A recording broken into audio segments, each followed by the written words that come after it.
Gehlot pilot के बदले अंदाज। राजस्थान कांग्रेस में नई शुरुआत के संकेत। क्या करीब आए गहलोत और पायलट? गिले शिकवे भूल साथ आएंगे गहलोत और पायलट। राजस्थान कांग्रेस में अशोक गहलोत और सचिन पायलट के बीच लंबे समय से चले आ रहे गृह कलेश के बाद रिश्तों में नरमी के संकेत दिखाई देने लगे। पूर्व मुख्यमंत्री अशोक गहलोत और पूर्व उप मुख्यमंत्री सचिन पायलट के हालिया बयानों पर नजर डाले तो दोनों ने एक दूसरे के खिलाफ बयानों की जगह संगठन को एक करने की बात कही। दोनों ने पुरानी नाराजगी को पीछे छोड़कर संगठनात्मक एकजुट होने का दावा किया।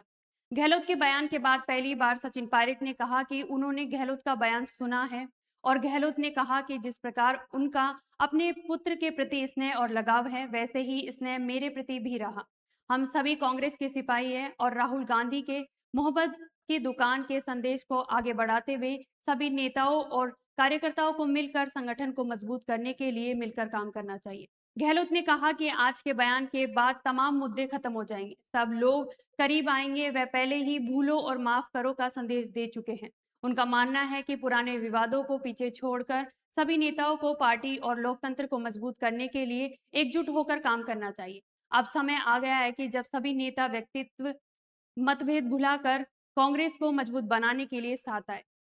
गहलोत ने फिर स्पष्टीकरण देते हुए कहा कि उन्होंने जो भी कुछ कहा पूरी ईमानदारी और दिल से कहा।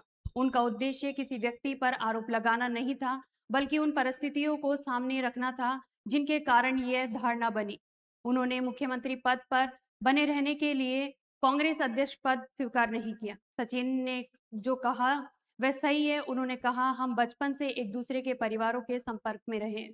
पहले भी यह कह चुका हूं कि दोनों बच्चे की तरह ही थे। उन्होंने कहा, पायलट मेरी बात का मर्म समझ जाते तो आज हालात दूसरे होते, सारा मामला खत्म हो चुका होता। मेरी बात को तमाम लोग समझ गए कि मैं क्या कहना चाहता था। जो नहीं समझ रहे दरअसल वे समझना ही नहीं चाहते, हालांकि वह भी धीरे धीरे समझ जाएंगे। लेकिन अब दोनों तरफ से जो बयान आ रहे हैं वह बहुत नरम होने के साथ कांग्रेस को एकजुट करने को लेकर आ रहे हैं। दोनों नेताओं को या तो ऊपर से संदेश आए या फिर दोनों को समझ आ गया है कि इस गुटबाजी के चक्कर में दोनों को नुकसान उठाना पड़ेगा। तो ऐसे में मिलकर मोहब्बत की दुकान खोलना ही सही है, नहीं तो किसी और की दुकान खुल जाएगी। धन्यवाद।